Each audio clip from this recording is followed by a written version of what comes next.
Freedom and censorship can't exist in the same world. And that's true whether it's the government or private corporations who do the censoring. Hi, I'm Ron Coleman, and welcome to the ColemanNation podcast. It's a show where I sit down with guests to discuss the future of free expression and thought in our interconnected world. Here we will focus on issues involving social media, cancel culture, and free expression that everybody who cares about ideas or freedom should be wrestling with. Today, Josh Hammer is joining us, and this is really very interesting for me how it's worked out, and I'll explain to you why in a second. One of the things we don't do in the ColemanNation is introduce the people who are interviewed because that chews up time. I remember when I used to go to CLEs, and it would be like a 45-minute session, and each panel member would get a 5-minute, Josh, you probably had this too, as a lawyer, when you have to do continuing legal education, when the chairman of the panel, speaker, director guy or gal introduces each speaker for 10 minutes, and it's all there in the printed materials anyway. Ron, I'm going to get PTSD if you mention CLE one more time, to be honest with you. Well, not only that, but here it's Josh Hammer, who everyone in the world knows who he is, and you can look him up. But the funny thing is, so the theme of my podcast is in the broadly, but ultimately I'm able to bring the conversations around to this. The topic of free speech on the internet, censorship, cancel culture. And what I wanted to do was to find the place where this shakes hands with your common good originalism.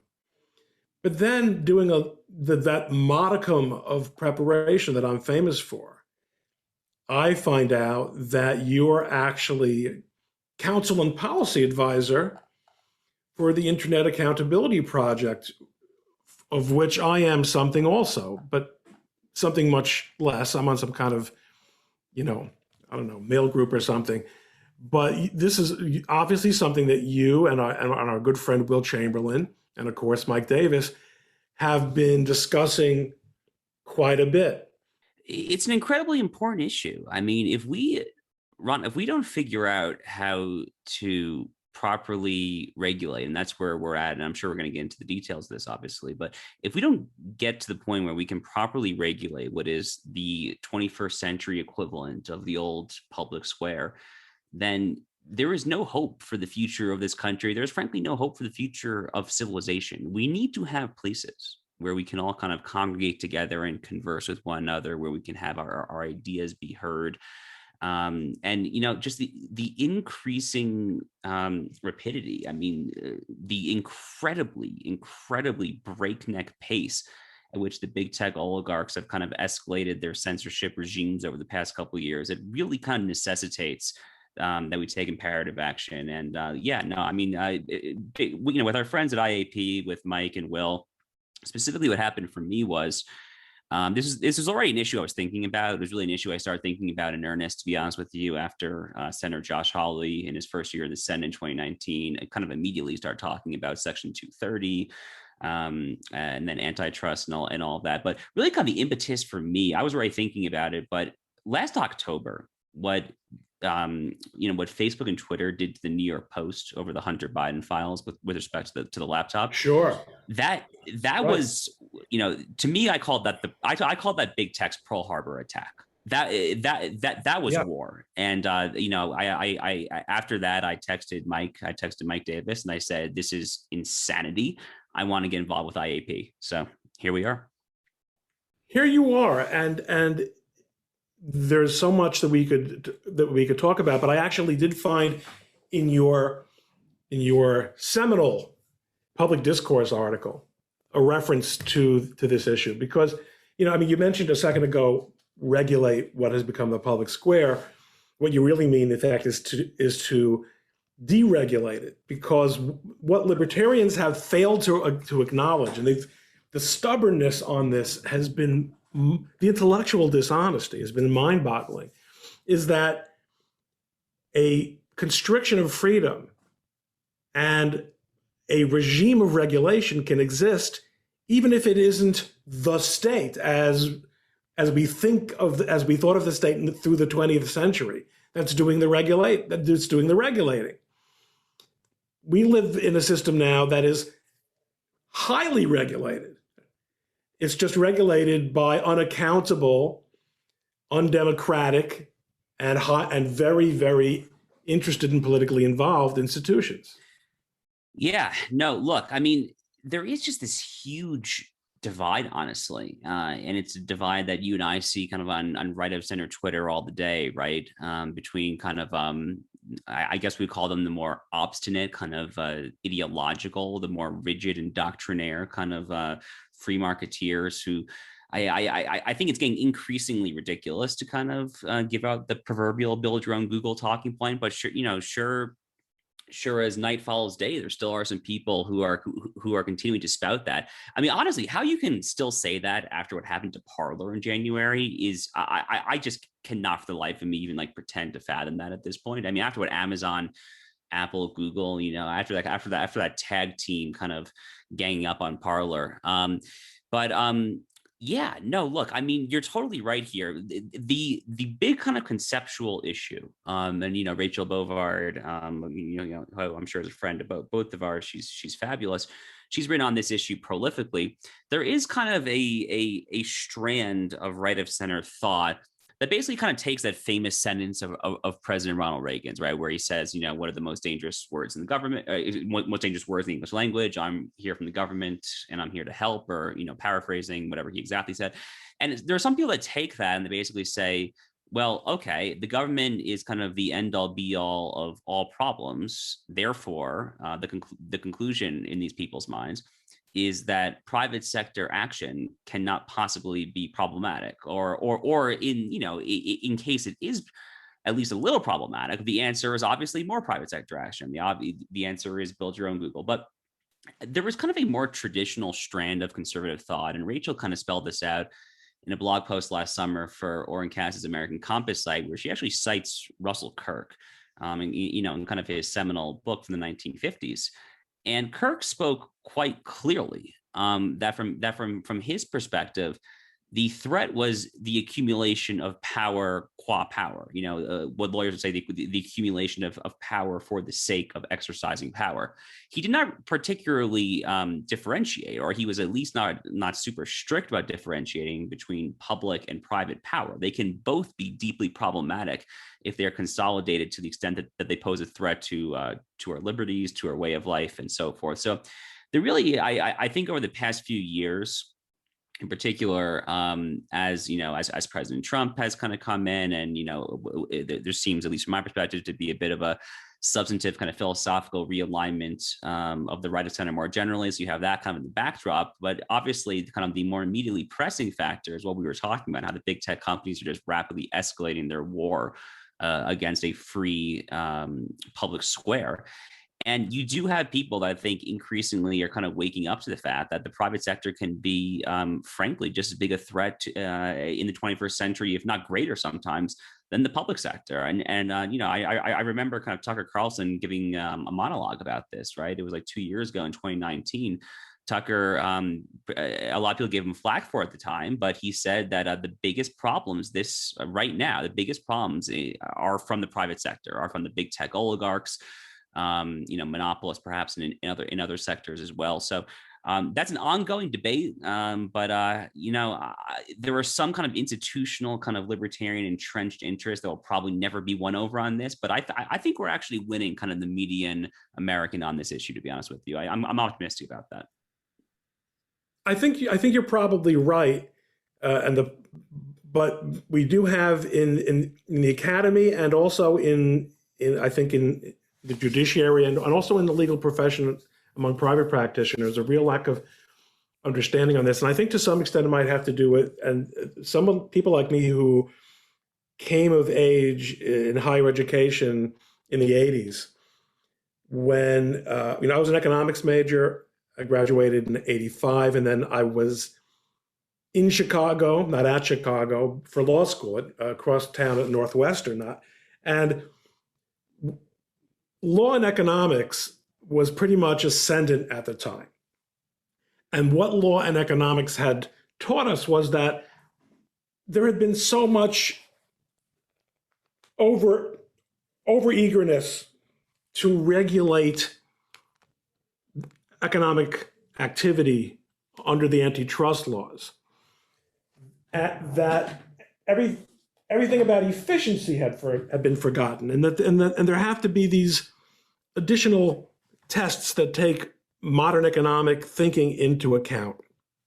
And that was a legitimate reaction to a situation where we'd gone from the Sherman Act of 1890 and the Clayton Act and the FTC Act of both of which were 1914, which was a hell of a long time ago, to where by the 70s you were breaking up companies if they had market power that could really be in the, sometimes in the tens of percentages. And we're right at that point now where we think of, in other words, you mentioned monopolistic conduct. Republicans were comfortable and conservatives were comfortable with regulation of business and commerce to protect free enterprise through the 1980s. We have to, I think, restate this as an effort to protect free speech, just as we protected free enterprise from private interests that would make either one of them impossible if they're not controlled in some fashion. Yeah, no, look, I think that's exactly right. And I appreciate the shout out to Chicago as a University of Chicago law school alum. Was actually just back there recently. Windy City has, seen some better times pre-COVID, but still standing up, at least decently strong, despite the mayor's best efforts to the contrary. It was such a great city in the day, man. It was so great there. No, the city really does still have a soft spot in my heart. But so yeah, obviously, the Chicago School of Economics, Bob Bork, with his seminal work on the antitrust paradox and kind of the development of the consumer welfare standard, which is currently being litigated right before our eyes. In fact, really in kind of in the House Judiciary Committee and the Senate Judiciary Committee. Antitrust is. I don't even necessarily view antitrust as a form of quote unquote regulation. I wouldn't kind of put it under that bucket. It's just interesting. It's kind of just common sense. I mean, like, you have to, for any institution that is in place, you kind of have to have certain guardrails to kind of prevent those institutions from going off the rail. But I guess the way that I conceptualize it is that it's not so much trying to kind of hem in, it's kind of baked into the equation, right? I guess the analogy that I would make to that, there's been a lot of debate more recently while we're talking about economic policy about what a truly conservative economic policy going forward should look like, right? So I think I mentioned the American Compass Group. They're doing a lot of work on this. American Affairs Journal is putting out a lot of content on this. Edmund Burke Foundation, where I'm a research fellow, we're kind of the Irving Kristol two cheers for capitalism, kind of Alexander Hamilton kind of industrial policy school of thought. So I say all that because there's kind of like an ongoing economic policy debate, right? Where if you kind of move away from what we might call laissez-faire fundamentalism, then you really kind of have which includes free trade. Which includes free trade, absolutism with China and whatnot. Then you kind of have two kind of broad buckets of options, right? On the one hand, you can do kind of the FDR, LBJ, Scandinavian social democracy welfare state model of redistribution. But the other more appealing option is to have kind of rules at the outset that then channel market behavior towards better outcomes. I actually kind of view personally antitrust as fitting into the latter. I think any rational company which enters a system of enterprise, which sees kind of the corpus of antitrust there, knows that if it oversteps, like in the case of Facebook, for example, if they get too greedy and they start acquiring all these companies like Instagram and WhatsApp, and, Amazon with everything they're doing with AWS and their Amazon Basics product line, all that, then they know that the threat is there. So I kind of view it more as kind of just the rules of the game, so to speak. But I do think that it's really interesting, and I'm encouraged to see that there is kind of this reawakening, more broadly speaking, of right of center thought, kind of waking up to antitrust. Because look, whatever criticisms of the GOP as a party, some conservatives may or may not have, and to be clear, a lot of them are certainly valid. But antitrust really does have its origins in kind of, in Gilded Age capital R republicanism, right? I mean, obviously, we're familiar with Teddy Roosevelt. Josh Hawley wrote a kind of a glowing biography of Teddy Roosevelt years ago. He has his new book, The Tyranny of Big Tech, that talks about Teddy Roosevelt a lot. Republican presidents historically have not been complete kind of antitrust zealots. And I look specifically, I just take kind of one concrete example here in contemporary times. I look at like Senator Mike Lee of Utah. After my first year of law school at University of Chicago, I actually was a Senate Judiciary Committee law clerk. So, effectively kind of a legal intern for Senator Lee. I at the time, he was antitrust subcommittee ranking member, which I think actually is his exact title today. And it wasn't obvious to me at that time that, Senator Lee, who certainly has a very strong libertarian streak, it wasn't obvious to me that there was such thing as kind of a merger that he would think skeptically of on antitrust grounds. But he has been, allying with Amy Klobuchar nowadays on the Senate Judiciary Committee. And he and kind of his colleague, or his corollary, I should say, Ken Buck on the House Judiciary Committee, they're kind of out there actively rethinking ways to reshape antitrust. So there's just so much intellectual vitality on this issue. And I really do find it quite encouraging. It has to happen. And the problem is that the sort of where we live, right of center Twitter, as you've described it, doesn't really fairly reflect that reality. And it's a difficult thing. Twitter is not a particularly subtle place to have particularly subtle conversations about complex issues. But people, the Ronald Reagan moment, Reagan remains the sort of, you mentioned him a couple minutes ago, the gold standard of conservative politicians. And Donald Trump didn't really enunciate anything like a real ideology. He stood for a lot of things, but it wasn't a particularly complex or well-developed theory of economic policy going forward. You've got the antitrust issue on the one hand, and I think you're probably aware that Will and I wrote, I guess it's going back 2 years ago, the consumer welfare issue, which of course consumer welfare is always rolled into antitrust consideration. What's the efficiency and how do we maximize benefit for consumers without killing the goose that lays the golden egg? And I think we're going to have to, and this is where the Federal Trade Commission comes in.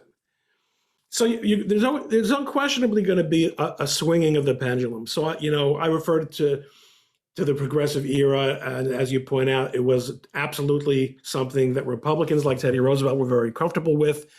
They would have argued, my job here is to save capitalism from socialism, which was not the socialism of today's college campus kiddies, but real socialism being, fought over by real workers who actually worked in factories and were very, very influenced by what was going on in Europe.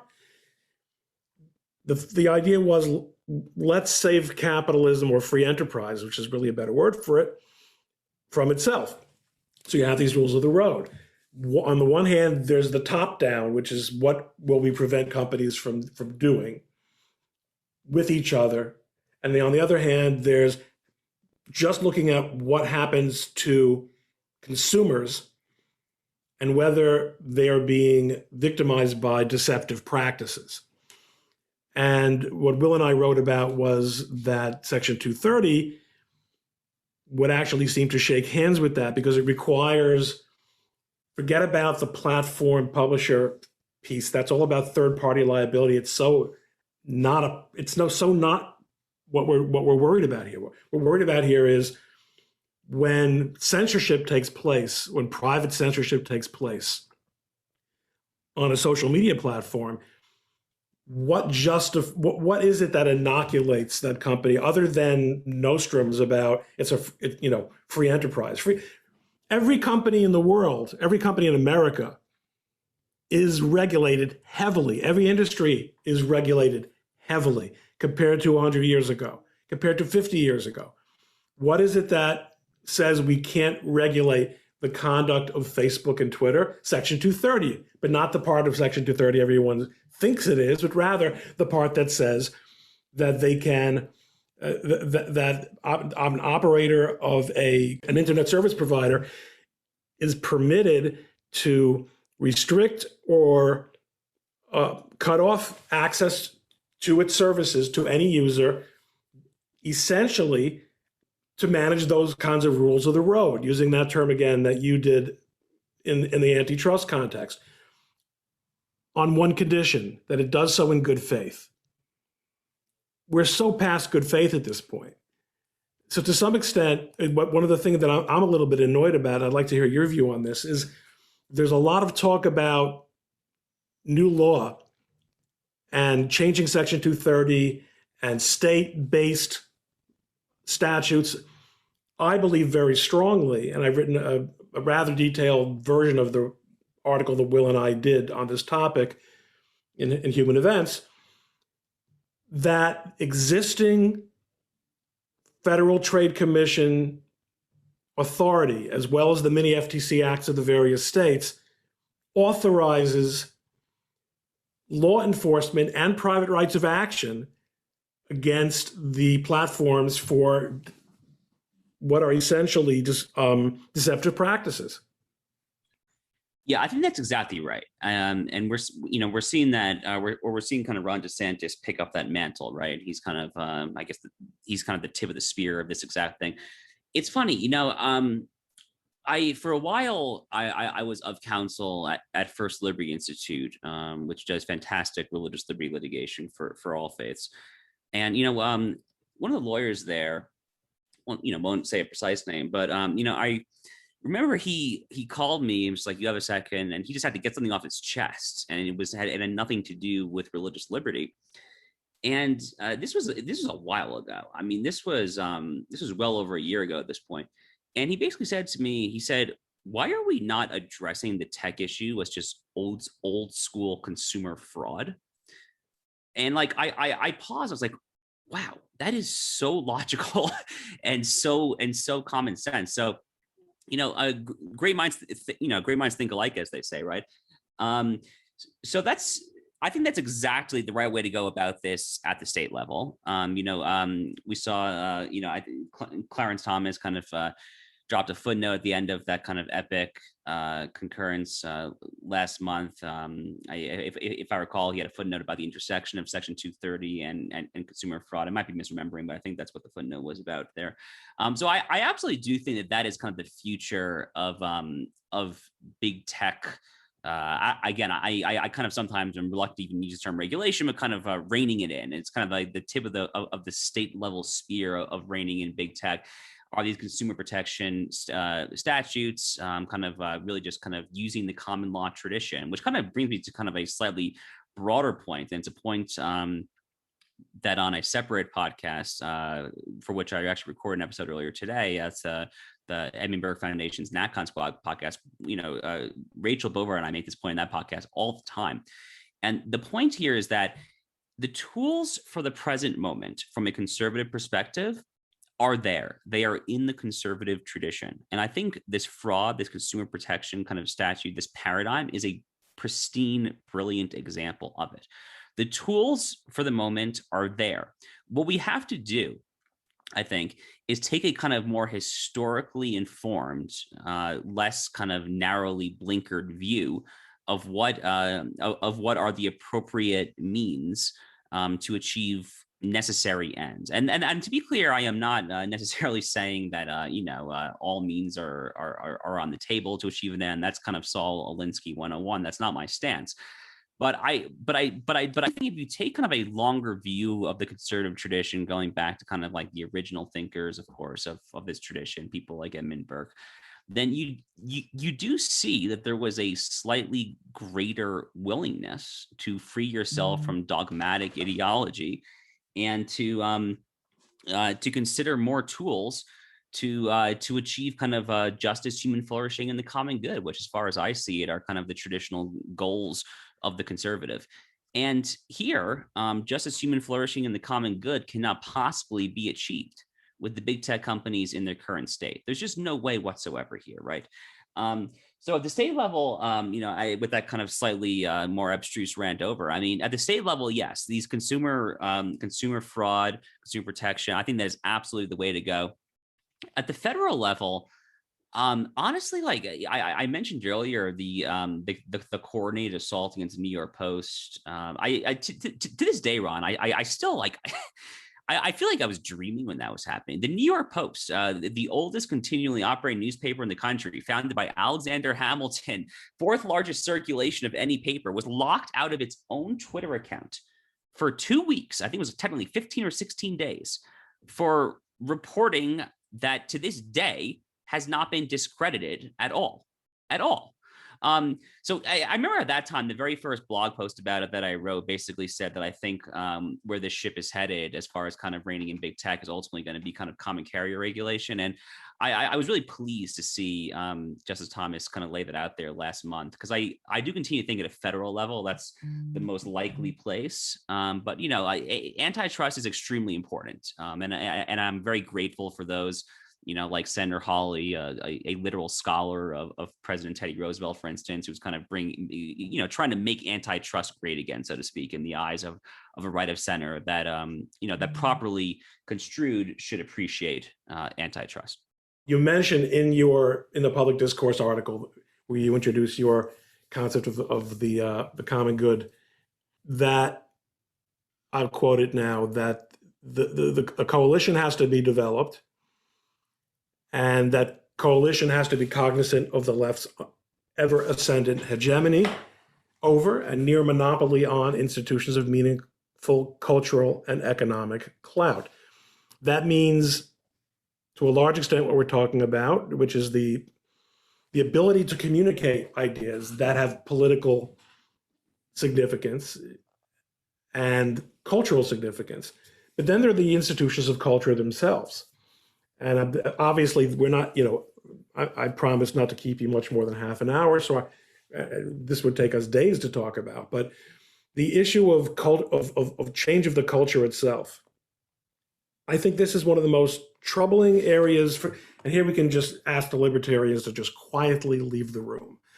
But cultural conservatives are really at a wit's end here, because we cannot and don't want to return to an era of, well, certainly not a theocracy. People don't believe what they believed during the glory days of European civilization, if indeed we recognize it as such. They say, you often hear people saying on Twitter and elsewhere that ultimately it comes down to culture. If we might move the chairs around on the deck of the regulatory Titanic here, but if we don't make inroads in the culture, is it going to matter? So this is kind of one of the longest running debates in the modern conservative movement, right? Is whether, culture is downstream of politics, whether politics is downstream of culture. Andrew Breitbart famously, may his memory be a blessing, but Andrew Breitbart famously said that politics is downstream of culture.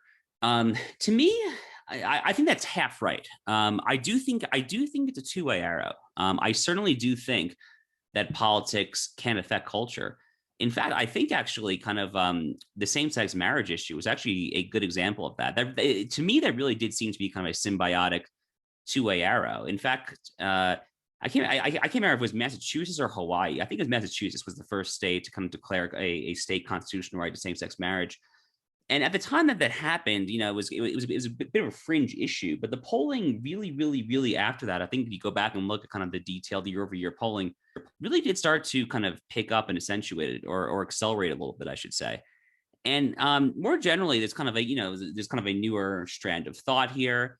It's kind of, the Sohrab Ahmari kind of school of thought that the state really can be used to kind of get people to kind of shift their preferences at the margin.